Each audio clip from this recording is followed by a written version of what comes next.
Emerging Military Technologies, Background and Issues for Congress. Updated August 4, 2020. Emerging Military Technologies, Background and Issues for Congress.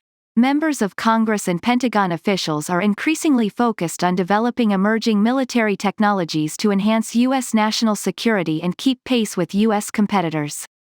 The U.S. military has long relied upon technological superiority to ensure its dominance in conflict and to underwrite U.S. national security.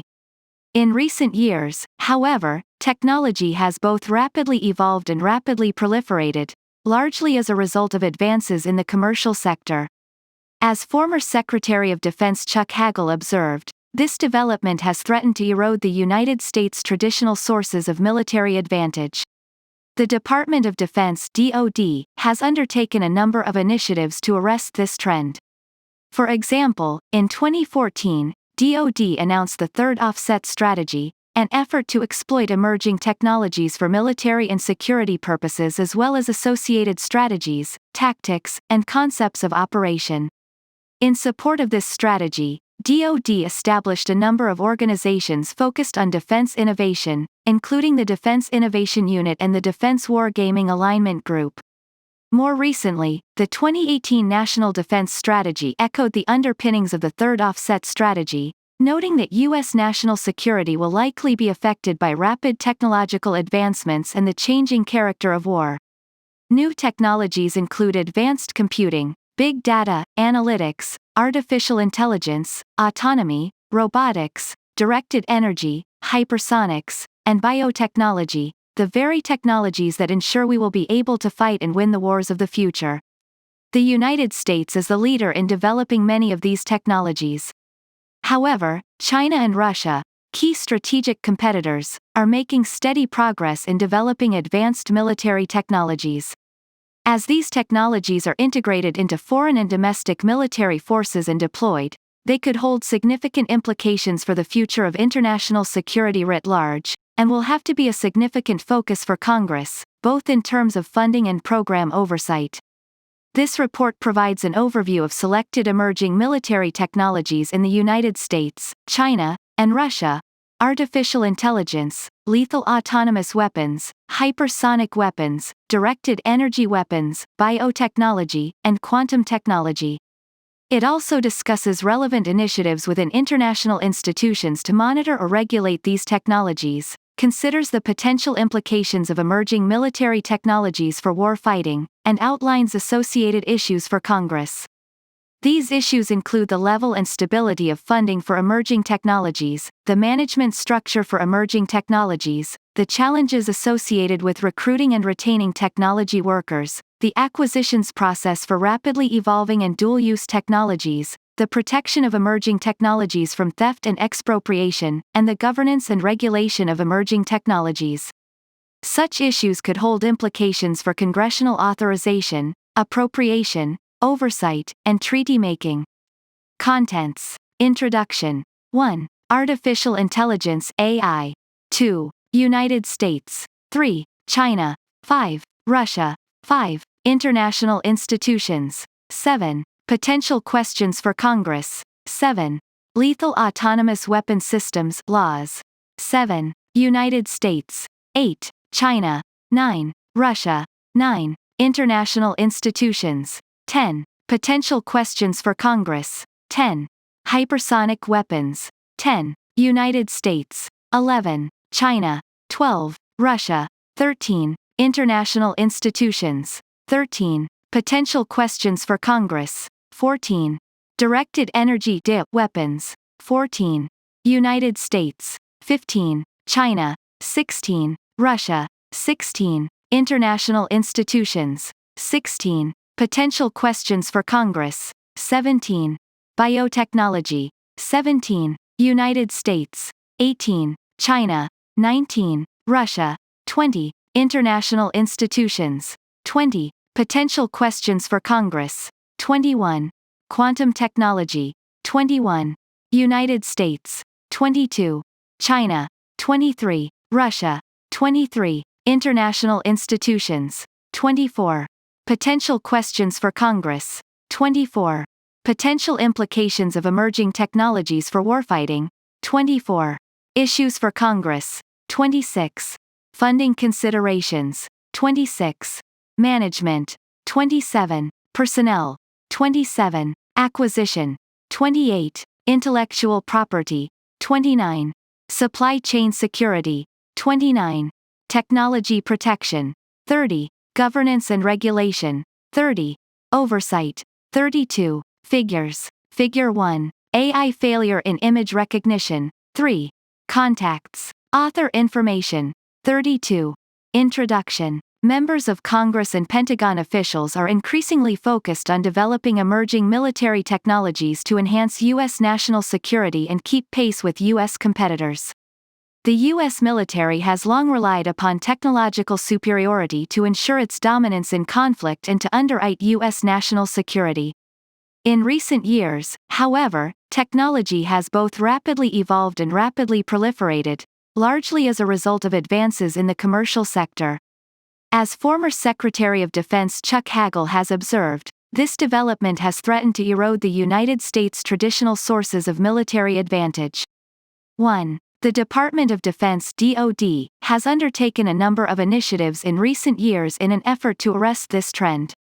For example, in 2014, DoD announced the Third Offset Strategy, an effort to exploit emerging technologies for military and security purposes as well as associated strategies, tactics, and concepts of operation. 2. In support of this strategy, DoD established a number of organizations focused on defense innovation, including the Defense Innovation Unit and the Defense Wargaming Alignment Group. More recently, the 2018 National Defense Strategy has echoed the underpinnings of the Third Offset Strategy, noting that U.S. national security will likely be affected by rapid technological advancements and the changing character of war.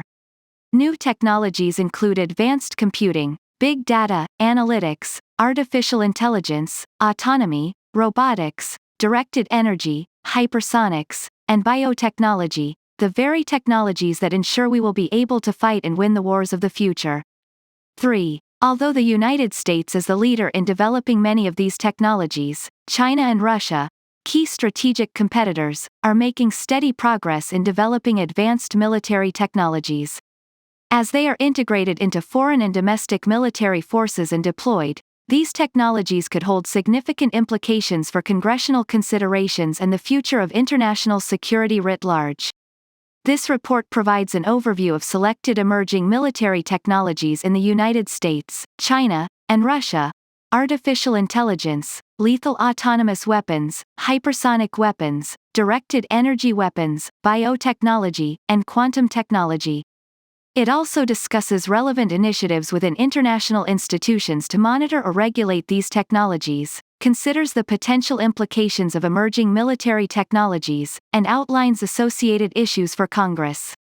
Such issues could hold implications for congressional authorization, appropriation, oversight, and treaty-making. Artificial intelligence (AI).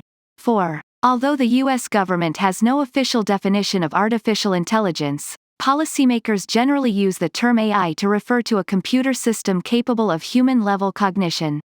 AI is further divided into two categories: narrow AI and general AI. Narrow AI systems can perform only the specific task that they were trained to perform, while general AI systems would be capable of performing a broad range of tasks, including those for which they were not specifically trained. General AI systems do not yet, and may never, exist. 5. Narrow AI is currently being incorporated into a number of military applications by both the United States and its competitors. Such applications include but are not limited to intelligence, surveillance, and reconnaissance. 6. Logistics, cyber operations, command and control, and semi-autonomous and autonomous vehicles. These technologies are intended in part to augment or replace human operators, freeing them to perform more complex and cognitively demanding work. In addition, AI-enabled systems could 1. React significantly faster than systems that rely on operator input, 2. Cope with an exponential increase in the amount of data available for analysis, and 3. Enable new concepts of operations, such as swarming, i.e., cooperative behavior in which unmanned vehicles autonomously coordinate to achieve a task that could confer a warfighting advantage by overwhelming adversary defensive systems. Narrow AI, however, could introduce a number of challenges. For example, such systems may be subject to algorithmic bias as a result of their training data. Researchers have repeatedly discovered instances of racial bias in AI facial recognition programs due to the lack of diversity in the images on which the systems were trained, while some natural language processing programs have developed gender bias. 7. Such biases could hold significant implications for AI applications in a military context. For example, incorporating undetected biases into systems with lethal effects could lead to cases of mistaken identity and the unintended killing of civilians or noncombatants. Similarly, narrow AI algorithms can produce unpredictable and unconventional results that could lead to unexpected failures if incorporated into military systems.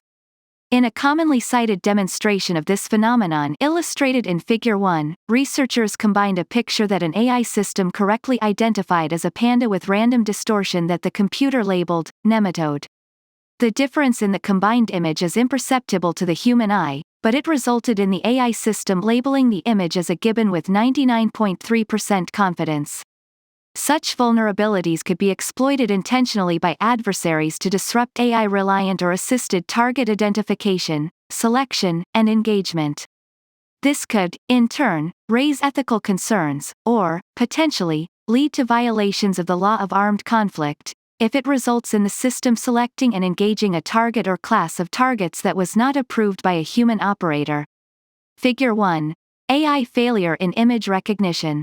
Finally, recent news reports and analyses have highlighted the role of AI in enabling increasingly realistic photo, audio, and video digital forgeries, popularly known as deepfakes. Adversaries could deploy this AI capability as part of their information operations in a gray zone conflict. 8. Deepfake technology could be used against the United States and its allies to generate false news reports, influence public discourse, erode public trust, and attempt blackmail of government officials. For this reason, some analysts argue that social media platforms, in addition to deploying deepfake detection tools, may need to expand the means of labeling and authenticating content. 9. Doing so might require that users identify the time and location at which the content originated or properly label content that has been edited. Other analysts have expressed concern that regulating deepfake technology could impose an undue burden on social media platforms or lead to unconstitutional restrictions on free speech and artistic expression. 10. These analysts have suggested that existing law is sufficient for managing the malicious use of deepfakes and that the focus should be instead on the need to educate the public about deepfakes and minimize incentives for creators of malicious deepfakes. United States DoD's classified investments in AI have grown from just over $600 million in fiscal year 2016 to $927 million in fiscal year 2020, with the department reportedly maintaining over 600 active AI projects.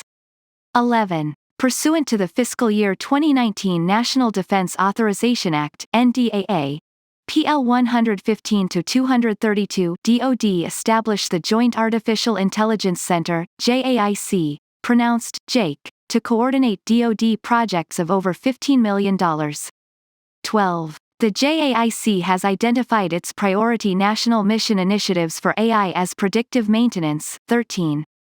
Humanitarian aid and disaster relief, cyberspace, and automation. DoD requested $800 million for JAIC and Project Maven, an image processing program, in fiscal year 2021. 14. The fiscal year 2019 NDAA additionally directed DoD to publish a strategic roadmap for AI development and fielding, as well as to develop guidance on appropriate ethical, legal, and other policies for the department governing the development and use of artificial intelligence-enabled systems and technologies in operational situations. 15. In support of this mandate, the Defense Innovation Board (DIB), an independent federal advisory committee to the Secretary of Defense, drafted recommendations for the ethical use of artificial intelligence. 16. Based on these recommendations, DoD then adopted 5 ethical principles for AI based on the DIB's recommendations. responsibility, equitability, traceability, reliability, and governability. 17. The JAIC has been charged with implementing the ethical principles. 18. The fiscal year 2019 NDAA also established a National Security Commission on Artificial Intelligence to conduct a comprehensive assessment of militarily relevant AI technologies and to provide recommendations for strengthening U.S. competitiveness. 19. The Commission's interim report to Congress identifies 5 key lines of effort for driving U.S. AI competitiveness. 1. Investing in research and development. 2. Applying AI to national security missions. 3. Training and recruiting AI talent. 4. Protecting and building upon U.S. technology advantages. And 5. Marshalling global AI cooperation.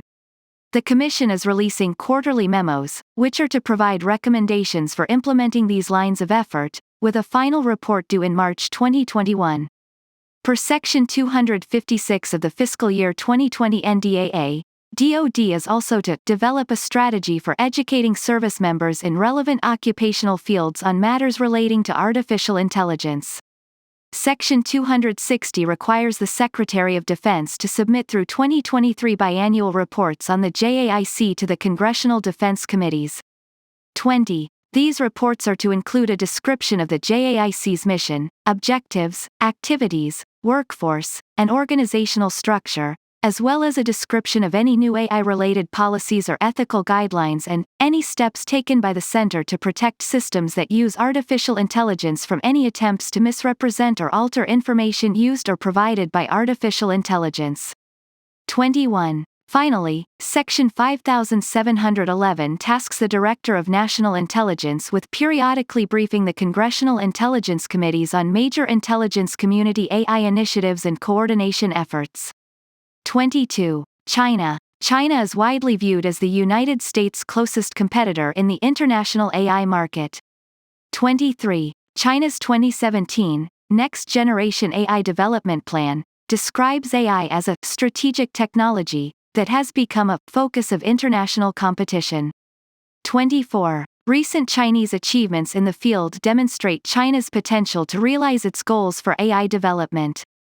In particular, China has pursued language and facial recognition technologies, many of which it plans to integrate into the country's domestic surveillance network.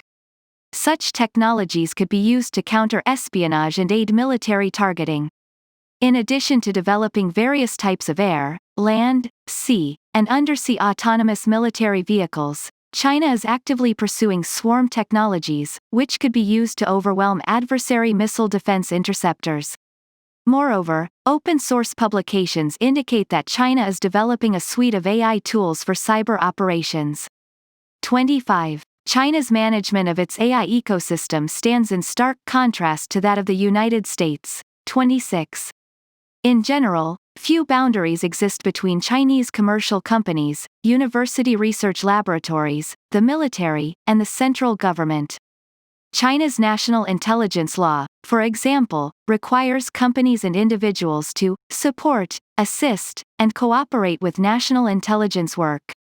27. As a result, the Chinese government has a direct means of guiding military AI development priorities and accessing technology developed for civilian purposes. Russia. Russian President Vladimir Putin has stated that, whoever becomes the leader in AI will become the ruler of the world. 28. At present, however, Russian AI development lags significantly behind that of the United States and China. As part of Russia's effort to close this gap, Russia has released a national strategy that outlines 5- and 10-year benchmarks for improving the country's AI expertise, educational programs, datasets, infrastructure, and legal regulatory system. 29. Russia has indicated it will continue to pursue its 2008 defense modernization agenda, which called for robotizing 30% of the country's military equipment by 2025. 30. The Russian military has been researching a number of AI applications, with a heavy emphasis on semi-autonomous and autonomous military vehicles. Russia has also reportedly built a combat module for unmanned ground vehicles that may be capable of autonomous target identification and, potentially, target engagement, and it plans to develop a suite of AI-enabled autonomous systems. 31. In addition, the Russian military plans to incorporate AI into unmanned aerial, naval, and undersea vehicles and is reportedly developing swarming capabilities. 32. These technologies could reduce both cost and manpower requirements, potentially enabling Russia to field more systems with fewer personnel. Russia is also exploring innovative uses of AI for remote sensing and electronic warfare, which could in turn reduce an adversary's ability to effectively communicate and navigate on the battlefield. 33. Finally, Russia has made extensive use of AI technologies for domestic propaganda and surveillance, as well as for information operations directed against the United States and U.S. allies. 34. Despite Russia's aspirations, analysts argue that it may be difficult for Russia to make significant progress in AI development. In 2017, Russian military spending dropped by 20% in constant dollars, with subsequent cuts in 2018. 35. In addition, many analysts note that Russian academics have produced few research papers on AI and that the Russian technology industry has yet to produce AI applications on par with those produced by the United States and China. 36. Other analysts counter that such factors may be irrelevant, arguing that while Russia has never been a leader in Internet technology, it has managed to become a notably disruptive force in cyberspace. 37. Russia may also be able to draw upon its growing technological cooperation with China. 38. International institutions. A number of international institutions have examined issues surrounding AI, including the Group of Seven (G7), the Asia-Pacific Economic Cooperation (APEC), and the Organization for Economic Cooperation and Development (OECD), which developed the first intergovernmental set of principles for AI. 39. These principles are intended to promote AI that is innovative and trustworthy and that respects human rights and democratic values. 40. The United States is one of 42 countries, including the OECD's 36 member countries, Argentina, Brazil, Colombia, Costa Rica, Peru, and Romania, to have adopted the OECD AI principles. These principles serve as the foundation for the Group of 20's G20's June 2019 Ministerial Statement on Human-Centered AI.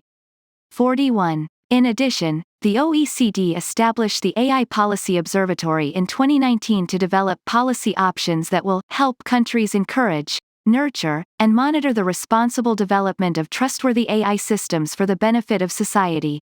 Potential questions for Congress. What measures is DoD taking to implement its ethical principles for artificial intelligence? Are such measures sufficient to ensure DoD's adherence to the principles? Do DoD and the intelligence community have adequate information about the state of foreign military AI applications and the ways in which such applications may be used to harm U.S. national security? How should national security considerations with regard to deepfakes be balanced with free speech protections, artistic expression, and beneficial uses of the underlying technologies? What efforts, if any, should the U.S. government undertake to ensure that the public is educated about deepfakes? Lethal autonomous weapon systems laws. 42. Although there is no internationally agreed definition of lethal autonomous weapon systems, Department of Defense Directive (DoD) 3000.09 defines laws as a class of weapon systems capable of both independently identifying a target and employing an onboard weapon to engage and destroy the target without manual human control. This concept of autonomy is also known as human out of the loop, or full autonomy. The directive contrasts laws with human-supervised, or human-on-the-loop, autonomous weapon systems, in which operators have the ability to monitor and halt a weapon's target engagement. Another category is semi-autonomous, or human-in-the-loop, weapon systems that only engage individual targets or specific target groups that have been selected by a human operator. 43. Laws would require computer algorithms and sensor suites to classify an object as hostile, make an engagement decision, and guide a weapon to the target. This capability would enable the system to operate in communications degraded or denied environments where traditional systems may not be able to operate. Some analysts have noted that laws could additionally allow weapons to strike military objectives more accurately and with less risk of collateral damage or civilian casualties. 44. Others, including approximately 30 countries and 165 non-governmental organizations, have called for a preemptive ban on laws due to ethical concerns such as a perceived lack of accountability for use and a perceived inability to comply with the proportionality and distinction requirements of the laws of armed conflict. Some analysts have also raised concerns about the potential operational risks posed by lethal autonomous weapons. 45. These risks could arise from hacking, enemy behavioral manipulation, unexpected interactions with the environment, or simple malfunctions or software errors. 46. Although such risks could be present in automated systems, they could be heightened in autonomous systems, in which the human operator would be unable to physically intervene to terminate engagements, potentially resulting in wider scale or more numerous instances of fratricide, civilian casualties, or other unintended consequences. 47. United States. The United States is not known to be developing laws currently, nor does it currently have laws in its inventory. However, there is no prohibition on the development, fielding, or employment of laws. DOD 3000.09 establishes department guidelines for the future development and fielding of laws to ensure that they comply with the law of war, applicable treaties, weapon system safety rules, and applicable rules of engagement. 48. This directive includes a requirement that laws be designed to allow commanders and operators to exercise appropriate levels of human judgment over the use of force. 49. Human judgment over the use of force does not require manual human control of the weapon system, as is often reported, but instead requires broader human involvement in decisions about how, when, where, and why the weapon will be employed.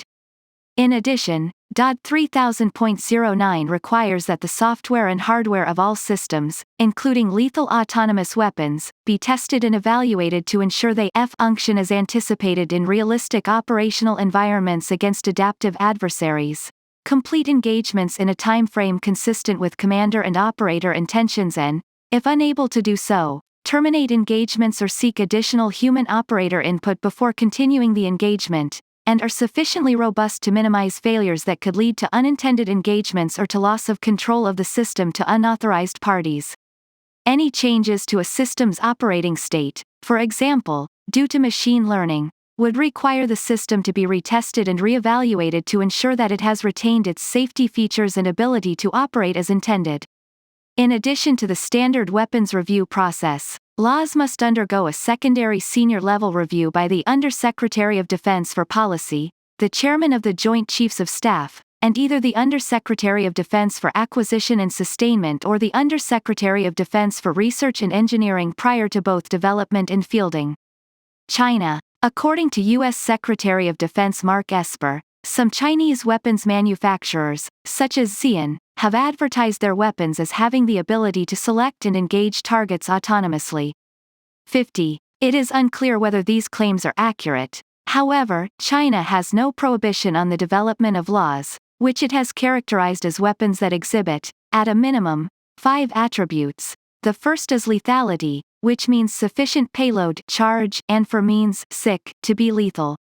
The second is autonomy, which means absence of human intervention and control during the entire process of executing a task. Thirdly, impossibility for termination, meaning that once started there is no way to terminate the device.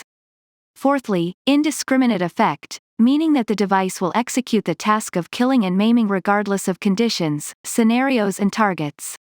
Fifthly, evolution, meaning that through interaction with the environment the device can learn autonomously, expand its functions and capabilities in a way exceeding human expectations.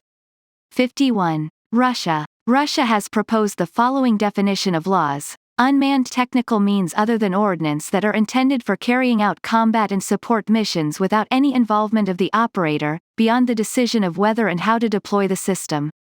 52. Russia has noted that laws could ensure the increased accuracy of weapon guidance on military targets, while contributing to lower rate of unintentional strikes against civilians and civilian targets.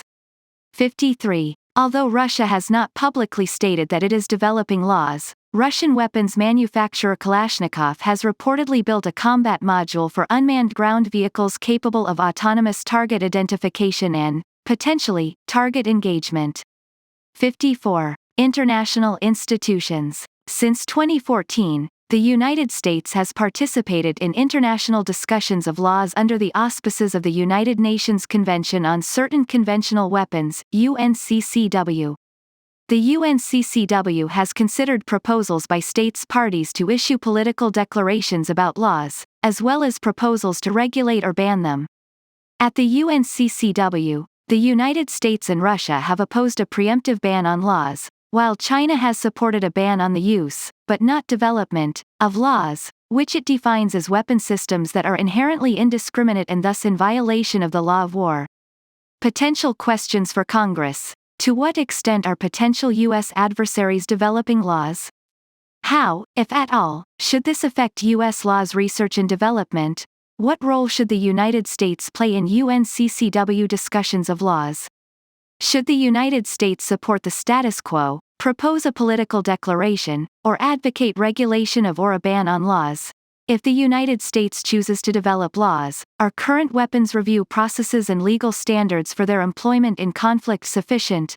Should the United States continue to oppose a ban on laws? If so, should it consider some form of their regulation short of a complete ban? Hypersonic weapons. 55. A number of countries, including the United States, Russia, and China, are developing hypersonic weapons, those that fly at speeds of at least Mach 5, or 5 times the speed of sound. There are two categories of hypersonic weapons. Hypersonic glide vehicles are launched from a rocket before gliding to a target. 56. Hypersonic cruise missiles are powered by high-speed engines throughout the duration of their flight. In contrast to ballistic missiles, which also travel at hypersonic speeds, hypersonic weapons do not follow a parabolic ballistic trajectory and can maneuver en route to their destination, making defense against them difficult. Analysts disagree about the strategic implications of hypersonic weapons. Some have identified two factors that could hold significant implications for strategic stability. 1. The weapon's short time of flight, which, in turn, compresses the timeline for response, and 2. Its unpredictable flight path, which could generate uncertainty about the weapon's intended target and therefore heighten the risk of miscalculation or unintended escalation in the event of a conflict. 57. Other analysts have argued that the strategic implications of hypersonic weapons are minimal because U.S. competitors such as China and Russia already possess the ability to strike the United States with intercontinental ballistic missiles, which, when launched in salvos, could overwhelm U.S. missile defenses. 58. Furthermore, these analysts note that in the case of hypersonic weapons, traditional principles of deterrence hold. It is really a stretch to try to imagine any regime in the world that would be so suicidal that it would even think threatening to use, not to mention to actually use, hypersonic weapons against the United States, would end well. 59. United States. The Pentagon has requested $3.2 billion in its FY 2021 budget request for all hypersonic-related research. This amount includes $206.8 million for hypersonic defense programs. DoD is currently developing hypersonic weapons under the Navy's Conventional Prompt Strike program, which is intended to provide the U.S. military with the ability to strike hardened or time-sensitive targets with conventional warheads, as well as through several Air Force, Army, and DARPA programs. 60. Analysts who support these development efforts argue that hypersonic weapons could enhance deterrence, as well as provide the U.S. military with an ability to defeat capabilities such as advanced air and missile defense systems that form the foundation of U.S. competitors' anti-access area denial strategies. 61. Others have argued that hypersonic weapons confer little to no additional warfighting advantage and note that the U.S. military has yet to identify any mission requirements for hypersonic weapons. The United States is unlikely to field an operational hypersonic weapon before 2023. However, in contrast to Russia and China, the United States is not developing hypersonic weapons for potential use with a nuclear warhead. As a result, the United States is seeking to develop hypersonic weapons that can attack targets with greater accuracy, which could be more technically challenging to develop than nuclear-armed, and less accurate, Russian and Chinese systems.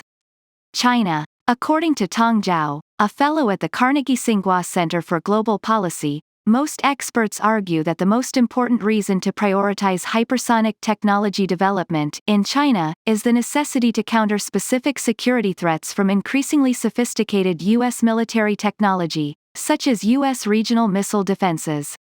62. China's pursuit of hypersonic weapons, like Russia's, reflects a concern that U.S. hypersonic weapons could enable the United States to conduct a preemptive, decapitating strike on China's nuclear arsenal and supporting infrastructure.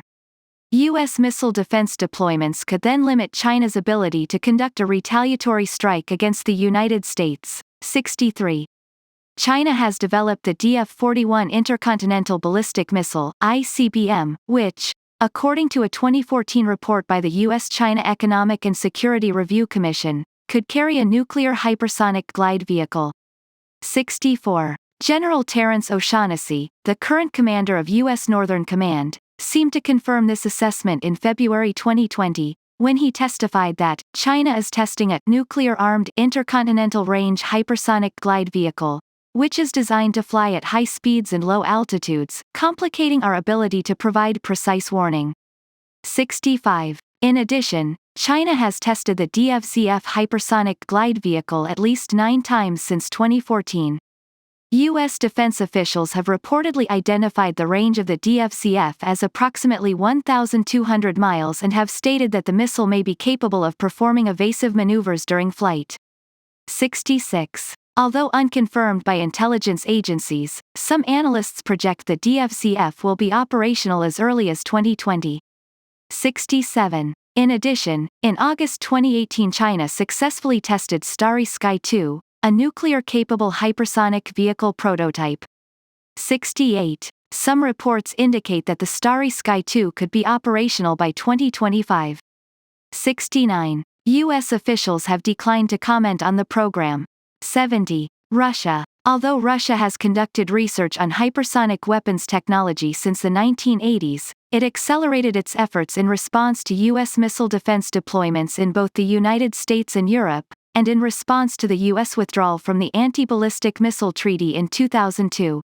71. Detailing Russia's concerns, President Putin stated in 2018 that the U.S. is permitting constant, uncontrolled growth of the number of anti-ballistic missiles, improving their quality, and creating new missile launching areas. If we do not do something, eventually this will result in the complete devaluation of Russia's nuclear potential. Meaning that all of our missiles could simply be intercepted.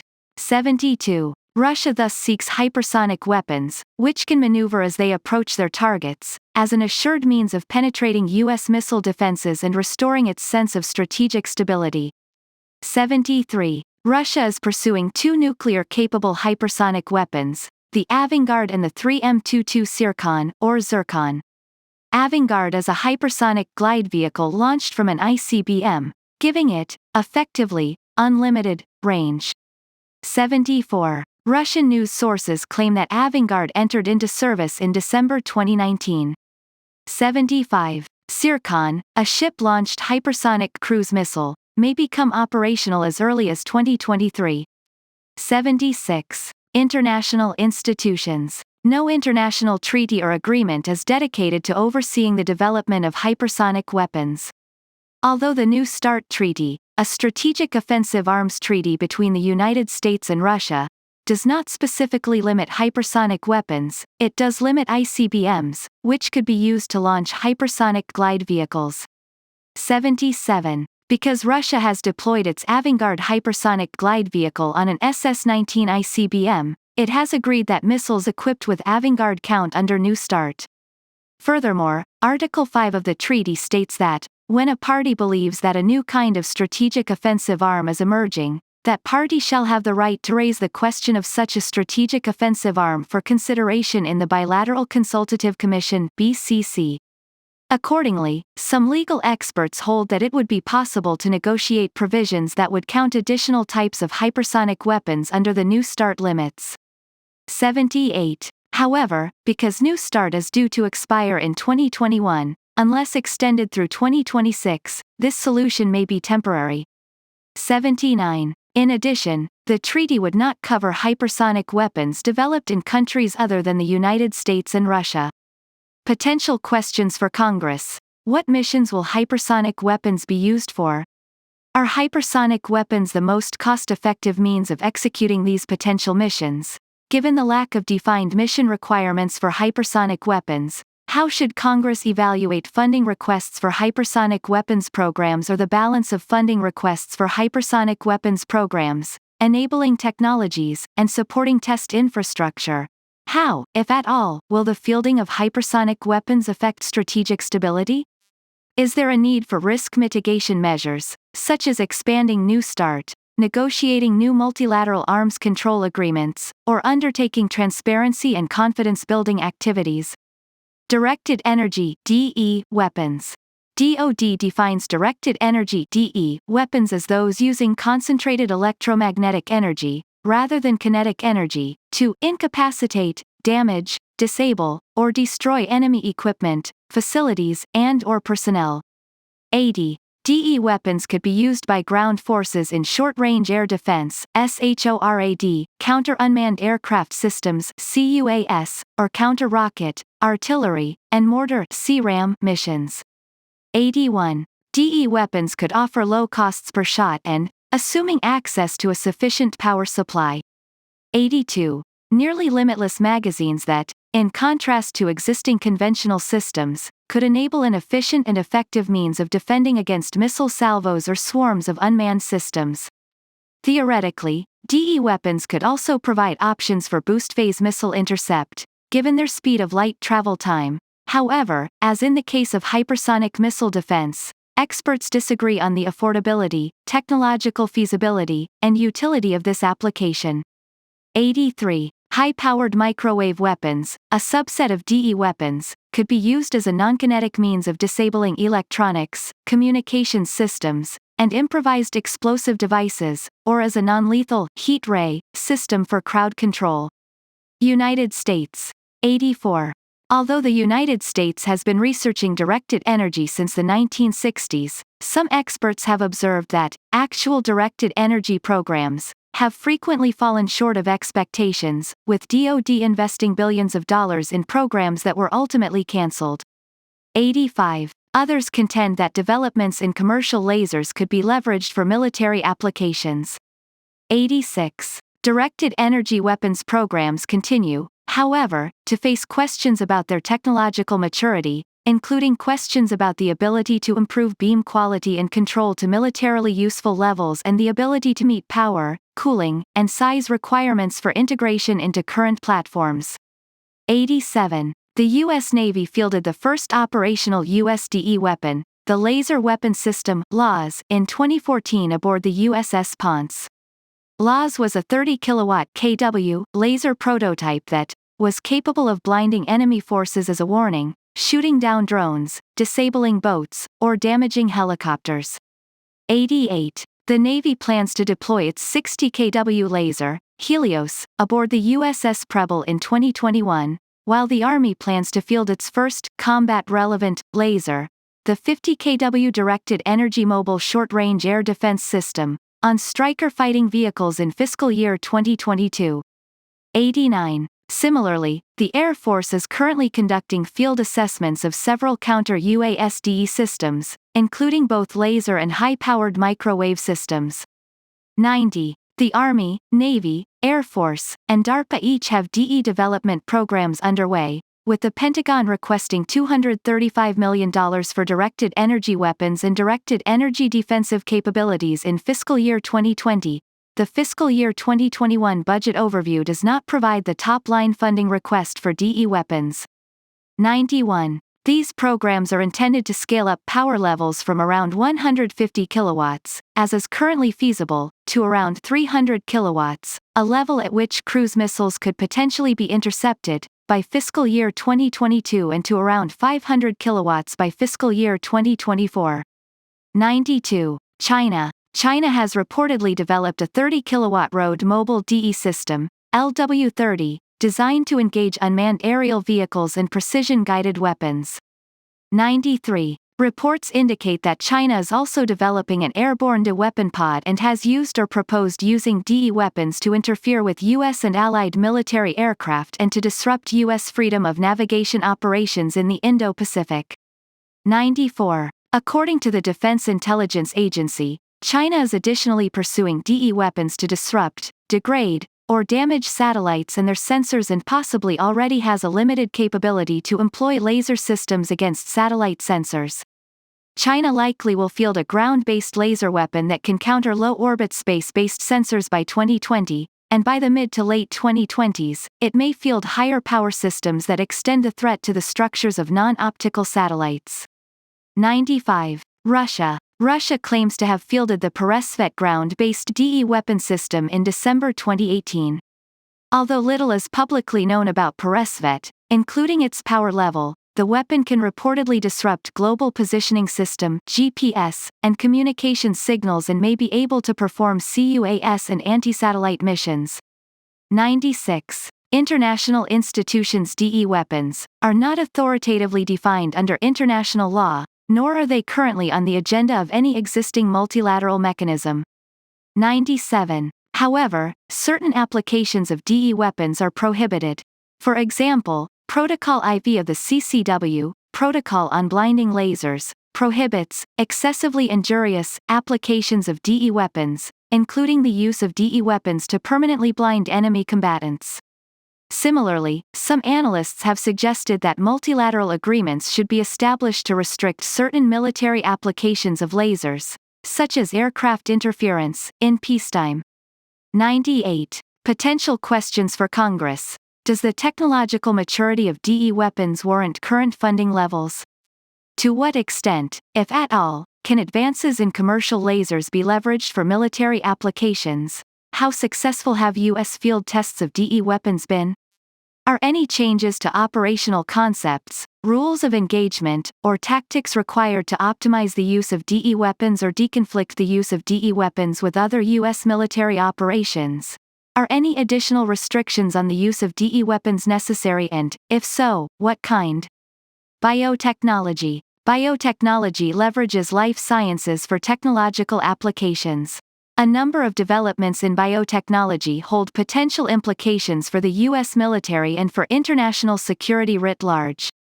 As a 2018 Government Accountability Office report notes, the Departments of Defense, State, and Homeland Security, and the Office of the Director of National Intelligence assess that biotechnologies, such as the low-cost gene editing tool CRISPR-99, have the potential to alter genes or create DNA to modify plants, animals, and humans.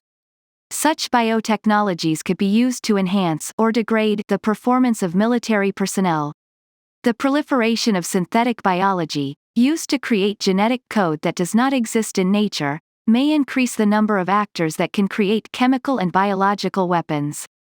100. Similarly, the U.S. intelligence community's 2016 Worldwide Threat Assessment cited genome editing as a potential weapon of mass destruction. 101. In addition, biotechnology could be used to create adaptive camouflage, cloaking devices, or lighter, stronger, and, potentially, self-healing body and vehicle armor. 102. Concerns have been raised that U.S. competitors may not hold the same ethical standards in the research and application of biotechnologies, particularly regarding biological weapons, genome editing, or more invasive forms of human performance modification. 103. United States. Pursuant to Section 1086 of the fiscal year 2017 NDAA, PL 114-328, 104. The Trump administration released the National Biodefense Strategy, which outlines how the United States government will manage its activities more effectively to assess, prevent, detect, prepare for, respond to, and recover from biological threats, coordinating its biodefense efforts with those of international partners, industry, academia, non-governmental entities, and the private sector. 105. As some analysts have noted, however, this strategy was not accompanied by a resourced action plan and, thus, was largely unimplemented. 106. Furthermore, there is no DoD-specific biotechnology research strategy. 107. In classified U.S. biotechnology programs with military applications center primarily on improving readiness, resilience, and recovery. DARPA, for example, has a number of biotechnology programs devoted to battlefield medicine, diagnostics, and prognostics. It is also exploring options for mitigating the effects of traumatic brain injury, treating neuropsychiatric illnesses such as depression and post-traumatic stress, and protecting against infectious diseases and bioengineered threats to the U.S. food supply. In addition, DARPA's Safe Genes program seeks to protect service members from accidental or intentional misuse of genome editing technologies. 108. Biotechnology research is also being conducted at the service laboratories, which recently completed a $45 million, three-year joint research initiative in synthetic biology, intended to develop new bio-based materials and sensors. 109. In addition, some reports suggest that the United States is researching or has previously researched biotechnology and neuroscience applications to increase soldier lethality, including applications to make soldiers stronger, smarter, and more capable, and give them more endurance than other humans. 110. Some groups have expressed ethical concerns about this research. Although the United States had a series of presidential bioethics commissions between 1974 and 2017, there is no current national framework for examining ethical concerns. 111. Finally, per Section 263 of the fiscal year 2020 NDAA, DoD is to conduct a review of the military understanding and relevancy of applications of emerging biotechnologies to national security requirements of the Department of Defense, as well as an assessment of the technical basis within the department used to inform the intelligence community of the department's collection and analysis needs relating to emerging biotechnologies. 112. DoD is additionally to develop a recommendation on the appropriate definition of emerging biotechnologies, and provide recommendations for future legislative and administrative activities. 113. China. Motivated by an aging population and growing health care needs, China has been particularly interested in conducting biotechnology research.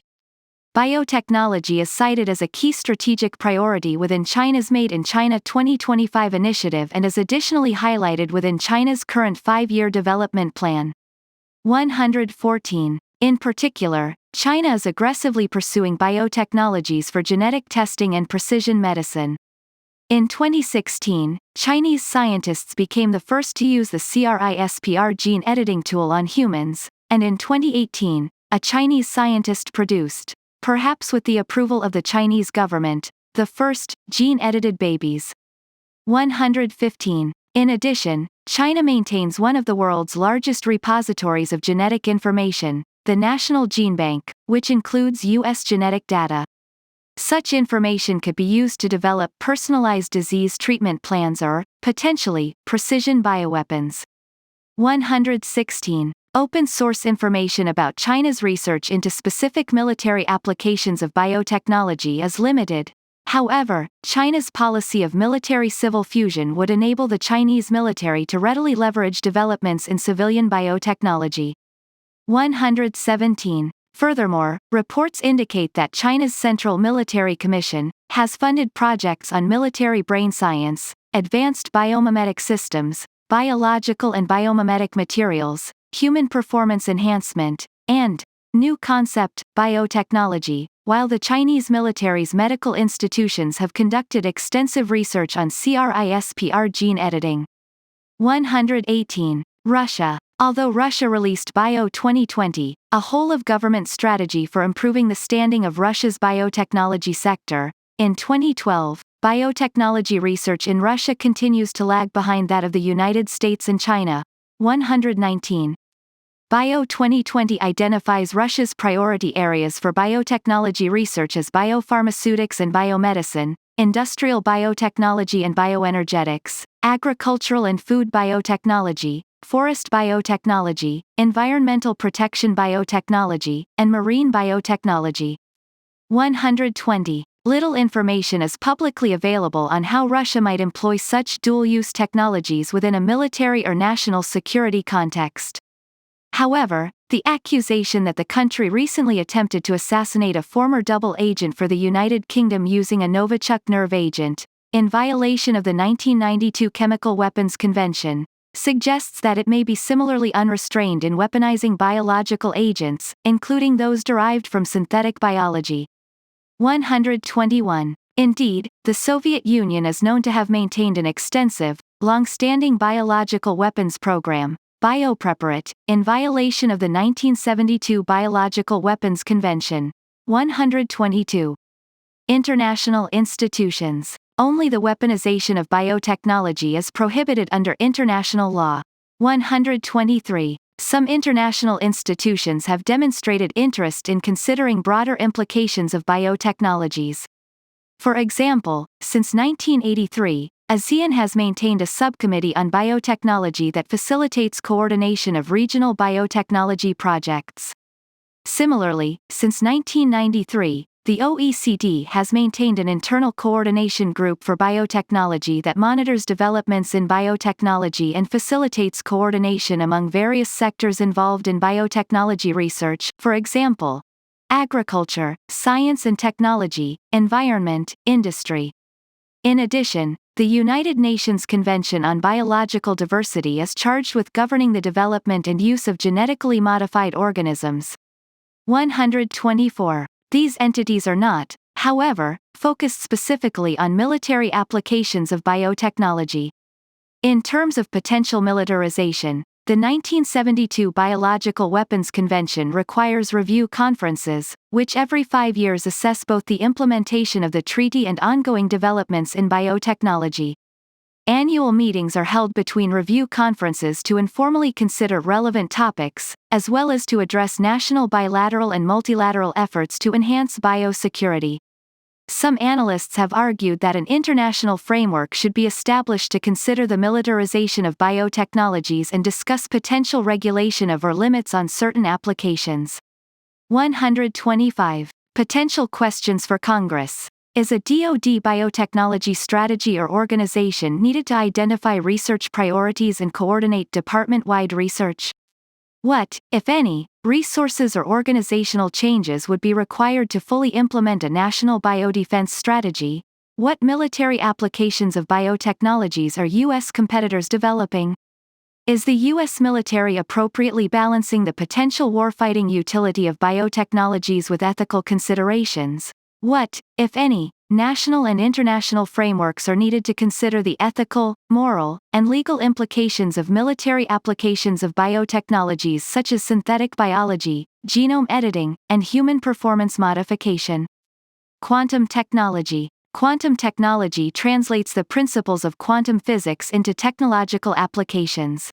126. In general, quantum technology has not yet reached maturity. However, it could hold significant implications for the future of military communications, encryption, and stealth technologies. Gao reports that DoD, State, DHS, and the ODNI have assessed that quantum communications could enable adversaries to develop secure communications that U.S. personnel would not be able to intercept or decrypt. Quantum computing may allow adversaries to decrypt unclassified, classified, or sensitive information, which could enable them to target U.S. personnel and military operations. 127. Quantum technology could have other military applications, such as quantum radar systems hypothesized to be capable of identifying the performance characteristics, for example, radar cross-section, speed of objects with a greater level of accuracy than conventional radar systems. If realized, these systems could significantly ease the tracking and targeting of U.S. low observable, or stealth, aircraft such as the F-22, F-35, and B-2 by adversaries. 128. Similarly, advances in quantum sensing could theoretically enable significant improvements in submarine detection, rendering the oceans transparent. 129. This could, in turn, compromise the survivability of the U.S. sea-based nuclear deterrent. Military application of such technologies could be constrained, however, by the fragility of quantum states, which can be disrupted by minute movements, changes in temperature, or other environmental factors. As physicist Mikkel Hewick has explained, if future devices that use quantum technologies continue to require cooling to very cold temperatures, then this will make them expensive, bulky, and power-hungry. As a result, widespread adoption will likely require significant advances in materials science and fabrication techniques. United States. According to a Defense Science Board's Task Force on Applications of Quantum Technologies assessment, 3 applications of quantum technologies demonstrate the most promise for the U.S. military: quantum sensing, quantum computing, and quantum communications. 130. The task force notes that quantum sensing could dramatically improve DoD's ability to conduct certain missions, providing precision navigation and timing options in environments in which GPS is degraded or denied. That quantum computers could potentially give DoD substantial computation power for decryption, signals processing, and AI, and that quantum communications could improve networking technologies. 131. The task force concludes that quantum sensing applications are currently poised for mission use, whereas quantum computing and communications are in earlier stages of development. Quantum radar will not provide upgraded capability to DoD. 132. Both DARPA and the services fund an array of quantum technology programs across these and other research areas. Per Section 234 of the fiscal year 2019 NDAA, the Secretary of Defense, acting through the Undersecretary of Defense for Research and Engineering, is tasked with coordinating these programs and providing for interagency cooperation and collaboration on quantum information science and technology research and development between the Department of Defense and other departments and agencies of the United States and appropriate private sector entities. 133. DoD is additionally to develop a research and investment plan for quantum technologies and to submit to the Congressional Defense Committees, by December 31, 2020, an assessment of U.S. and foreign efforts to use quantum technologies for military applications. 134. Furthermore, Section 220 of the fiscal year 2020 NDAA requires DoD to develop ethical guidelines for the use of quantum technologies, as well as plans for supporting the quantum workforce and reducing the cybersecurity risks associated with quantum technologies. 135. It additionally requires DoD to establish or designate at least one defense laboratory or establish activities to engage with appropriate public and private sector organizations, including academic organizations, to enhance and accelerate the research, development, and deployment of quantum information sciences and quantum information science-enabled technologies and systems. 136. China has increasingly prioritized quantum technology research within its development plans. 137. Indeed, President Xi has cited quantum communications and quantum computing as key research initiatives, prioritized for major breakthroughs by 2030, an objective that is also cited in the country's National Science and Technology Innovation Program. 138. China is already a world leader in quantum technology. In 2016, China launched the world's first quantum satellite to provide a global quantum encrypted communications capability. In 2017, China hosted the first quantum-secured intercontinental video conference. 139. Furthermore, China is investing heavily in terrestrial quantum communications networks. It completed construction of a 2,000-kilometer, approximately 1,250 miles, Beijing-Shanghai quantum network in 2016 and plans to expand that network nationwide in the years to come. 140. While such advances in quantum technology have been driven primarily by academia, China has expressed its intent to leverage them for military applications in the country's 13th five-year S&T Military Civil Fusion Special Projects Plan. Russian development of quantum technology, as with artificial intelligence, lags significantly behind that of the United States and China, with some analysts noting that Russia is likely 5 to 10 years behind in quantum computing. 141. In an effort to spur development, Russia announced plans in December 2019 to invest $790 million in quantum research over the next 5 years and adopted a 5-year Russian quantum technologies roadmap. 142. These initiatives are not military-specific, however, and limited information is available in open sources about how Russia might apply them to its military. International institutions. No major international institutions have formal initiatives devoted to monitoring or regulating military or other applications of quantum technology. Potential questions for Congress. Does the maturity of military applications of quantum technology warrant current funding levels? To what extent, if at all, can advances in commercial quantum technology be leveraged for military applications? Are adequate measures being taken to develop quantum-resistant encryption and to protect data that has been encrypted using current methods? How mature are U.S. competitor efforts to develop military applications of quantum technologies? To what extent, if at all, could such efforts threaten advanced U.S. military capabilities such as submarines and fifth-generation stealth aircraft? Potential implications of emerging technologies for warfighting. The implications of emerging technologies for warfighting and strategic stability are difficult, if not impossible, to predict, as they will be a function of many factors, including the rate of technological advancement in both the United States and competitor nations, the manner in which emerging technologies are integrated into existing military forces and concepts of operation, the interactions between emerging technologies, and the extent to which national policies and international law enable or inhibit their development, integration, and use. Nonetheless, many emerging technologies exhibit characteristics that could potentially affect the future character of war. For example, developments in technologies such as AI, big data analytics, and lethal autonomous weapons could diminish or remove the need for a human operator. This could, in turn, increase combat efficiency and accelerate the pace of combat, potentially with destabilizing consequences. Emerging technologies such as low-cost drones could shift the balance between quality, upon which U.S. military forces have traditionally relied, and quantity, as well as between offense and defense. For example, swarms of coordinated, unmanned vehicles could overwhelm defensive systems, providing a greater advantage to the attacker, while directed energy weapons that provide a low-cost means of neutralizing such attacks could favor the defender. Thus, emerging technologies could shift the offense-defense balance multiple times over the coming decades. Interactions among emerging technologies could also improve existing military capabilities or enable new capabilities, with unforeseen consequences for warfighting and strategic stability. For example, an enabling technology like AI could be paired with quantum computing to produce more powerful methods of machine learning, potentially leading to improvements in image recognition and target identification and enabling more sophisticated autonomous weapons.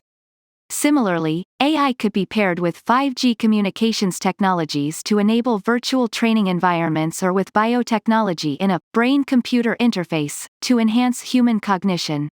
Or control prosthetics or robotic systems. 143. Such developments could, in turn, require new strategies, tactics, and concepts of operation. 144. Emerging military technologies, particularly complex systems such as AI and laws, could additionally produce unintended consequences if they fail to perform as anticipated. These consequences could range from system failure to violations of the law of armed conflict. As analyst Paul Shar has noted, in the most extreme case, an autonomous weapon could continue engaging inappropriate targets until it exhausts its magazine, potentially over a wide area. 145. This could, in turn, result in mass fratricide or civilian casualties, a possibility that has led some analysts to call for a preemptive ban on laws. Finally, emerging military technologies could raise an array of ethical considerations. For example, some analysts have argued that the use of laws would be inherently immoral, regardless of whether the weapon could be used legally, because a human operator would not make specific target selection and engagement decisions. 146. Others have countered that human operators would continue to exercise appropriate levels of human judgment over the use of force, and would remain accountable for ensuring that the deployment of laws conforms to the requirements of the laws of armed conflict.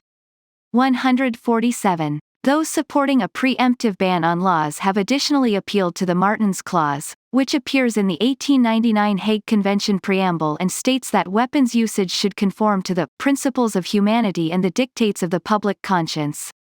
148. These analysts believe that laws contravene that requirement. However, others have noted that the Martens Clause has not been used previously to ban a weapons system and, furthermore, that the legal status of the Martens Clause is questionable and instead constitutes merely a recognition of customary international law. 149. Similarly, some analysts have raised ethical concerns about applications of biotechnology that involve human testing or modification as well as the weaponization of biotechnology, which could potentially be used for targeted genetic attacks. 150. Issues for Congress. Congress has previously demonstrated interest in conducting oversight of emerging military technologies beyond technology-specific activities. In Section 247 of the fiscal year 2019 NDAA, Congress specified a set of classified reports that set forth a direct comparison between the capabilities of the United States in emerging technology areas and the capabilities of adversaries of the United States. 151. These areas include hypersonic weapons, AI, quantum technology, directed energy weapons, and other relevant technologies as determined by the Secretary of Defense. Section 225 of the fiscal year 2019 NDAA additionally tasked the Undersecretary of Defense for Research and Engineering with generating procedures for developing technologies that are urgently needed to react to a technological development of an adversary of the United States or to respond to a significant and urgent emerging technology that are not receiving appropriate research funding or attention from the Department of Defense. Furthermore, Section 232 of the fiscal year 2020 NDAA, PL 116-92, tasked the Secretary of Defense with developing a process to ensure that the policies of the Department of Defense relating to emerging technology are formulated and updated continuously as such technology is developed by the department. 152. As Congress continues to review the Pentagon's plans for emerging military technologies during the annual authorization and appropriations process, it might consider issues surrounding funding considerations, management, personnel, acquisition, technology protection, and governance and regulation. Funding considerations. A number of emerging military technologies, including hypersonic weapons and directed energy weapons, have experienced fluctuations in funding over the years. According to a U.S. government interagency task force on the defense industrial base, such fluctuations challenge the viability of suppliers within the industrial base by diminishing their ability to hire and retain a skilled workforce, achieve production efficiencies, and in some cases, stay in business. 153. Other analysts have noted that such fluctuations are often due to unavoidable trade-offs between technology investment priorities or to questions about a given technology's feasibility or maturity. 154. Some analysts have suggested that, given the potential for technological surprise, funding for overall research and development is inadequate, particularly in light of the 9% reduction in the fiscal year 2021 President's budget request for federal research and development. Summarizing such views, technology expert Martin Rasser notes that reducing overall research and development in order to enable big bets or heavy investments in a particular technology or technologies can be a risky approach because we just don't know where the next breakthroughs will come from. 155. Management. In general, DoD manages each of the aforementioned emerging military technologies separately due to the distinct expertise required. For example, within the Office of the Undersecretary of Defense for Research and Engineering, USD R&E, there are separate technical directors or assistant directors for artificial intelligence, autonomy, hypersonic weapons, directed energy, biotechnology, and quantum science, among other technology areas, which report through the Director for Modernization to USD R&E. 156. Development of each of these technologies is guided by a standalone technology roadmap and, in the case of AI, a classified strategy. Although the Director for Modernization has oversight over emerging military technologies, some analysts have suggested that there is a need for a more holistic approach to portfolio management that better considers how such technologies might be combined and integrated. 157. Furthermore, senior leaders do not always agree on the priorities among emerging military technologies, both in terms of effort and funding, and such priorities can shift frequently. This fluctuation has led some analysts to suggest that DoD should adopt a technology strategy to set spending priorities that can be sustained over time, outlasting individual leaders. 158. Personnel. Some reports indicate that DoD and the defense industry have difficulty recruiting and retaining personnel with expertise in emerging technologies because research funding and salaries significantly lag behind those of commercial companies. 159. Other reports suggest that such challenges stem from quality of life factors, as well as from a belief among many technology workers that they can achieve large-scale change faster and better outside the government than within it. 160. DoD faces additional challenges in training and educating its standing workforce. Examples of recommendations for addressing this set of challenges include increasing technology education opportunities at military academies, enhancing partnerships between DoD and research universities, creating government fellowships and accelerated promotion tracks for technology workers, and improving the technology literacy of human resource teams. 161. Acquisition. DoD may need to continue adjusting its acquisition process to account for rapidly evolving dual-use technologies such as AI. 162. For example, a 2017 internal study of the process found that it takes an average of 81 months for information technology programs to move from the initial analysis of alternatives, defining the requirements for a system, to an initial operational capability. 163. In contrast, commercial companies typically execute an iterative development process for software systems, such as those involved in AI capabilities, delivering an initial product in 6 to 9 months.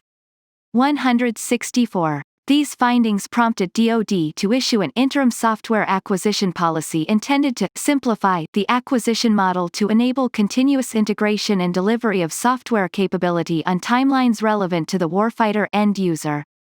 165. Similar efforts may be needed for other emerging military technologies. Furthermore, the commercial companies that are often at the forefront of innovation in emerging technologies may be reluctant to partner with DoD due to the complexity of the defense acquisition process. A Government Accountability Office (GAO) study of this issue found that, of 12 U.S. commercial companies who choose not to do business with DoD, all 12 cited the complexity of the defense acquisition process as a rationale for their decision. 166. DoD has created a number of avenues for rapid acquisitions, including the Strategic Capabilities Office, the Defense Innovation Unit, and Project Maven, that are intended to streamline cumbersome processes and accelerate the acquisitions timeline. 167. Project Maven, for example, was established in April 2017.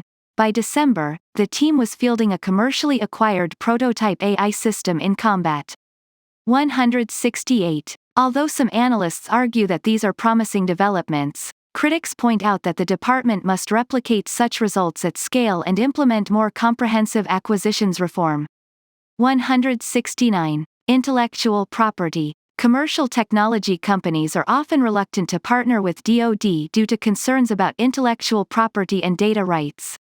170. As an official interviewed for a 2017 GAO report on broader challenges in military acquisitions noted, intellectual property is the lifeblood of commercial technology companies, yet, DoD is putting increased pressure on companies to grant unlimited technical data and software rights or government purpose rights rather than limited or restricted rights. 171. In an effort to manage these concerns, DoD released an instruction that establishes policy, assigns responsibilities, and prescribes procedures for the acquisition, licensing, and management of IP. 172. The instruction additionally establishes a DoD IP cadre to advise and assist the acquisition workforce on matters related to IP and calls for the development of an IP strategy to identify and manage the full spectrum of IP and related matters for each acquisition program. 173. Supply chain security. A number of recent reports have raised concerns about the security of the U.S. supply chain for emerging military technologies.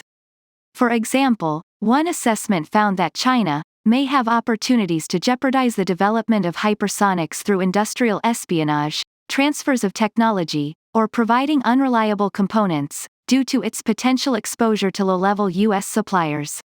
174. Similarly, the National Security Commission on Artificial Intelligence found that the United States lacks domestic facilities capable of producing, integrating, assembling, and testing the microelectronics needed to enable AI, forcing the U.S. to rely on foreign fabrication and complex global supply chains for production.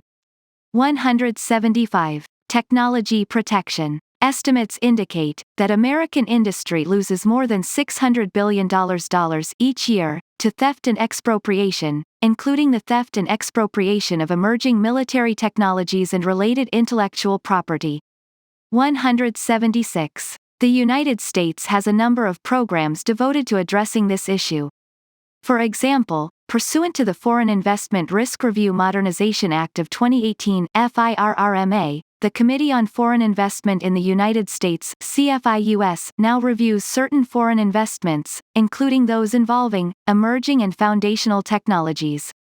In addition, FIRRMA authorized CFIUS to consider whether a covered transaction involves a country of special concern that has a demonstrated or declared strategic goal of acquiring a type of critical technology or critical infrastructure that would affect United States leadership in areas related to national security. 177. Similarly, DoD's Protecting Critical Technology Task Force helps protect universities, labs, and the U.S. defense industrial base against the theft of classified information, controlled and classified information, and key data. 178. As part of this effort, the task force intends to institute cybersecurity training programs for small businesses, enhance DoD's understanding of supply chain vulnerabilities, and develop a prioritized list of technologies that are critical to national security, as mandated by Section 1049 of the fiscal year 2019 NDAA, among other activities. 179. Some analysts have recommended expanding technology protection efforts to include U.S. allies and partners.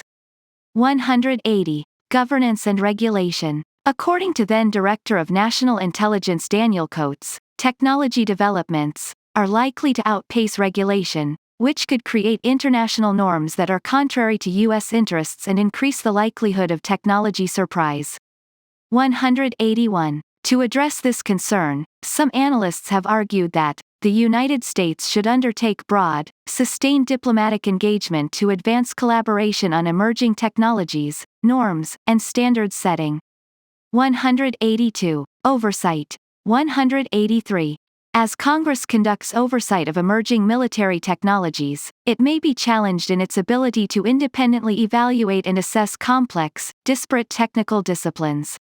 In 1972, Congress established the Office of Technology Assessment (OTA) to provide expert assessments, background papers, technical memoranda, case studies, and workshop proceedings that were to inform congressional decision-making and legislative activities. 184. Congress eliminated funding for OTA in 1995, amid broader efforts to reduce the size of government. 185. Since then, Congress has continued to debate the need for OTA or a similar technology assessment organization. 186. Author information. Kelly M. Saylor, Analyst in Advanced Technology and Global Security.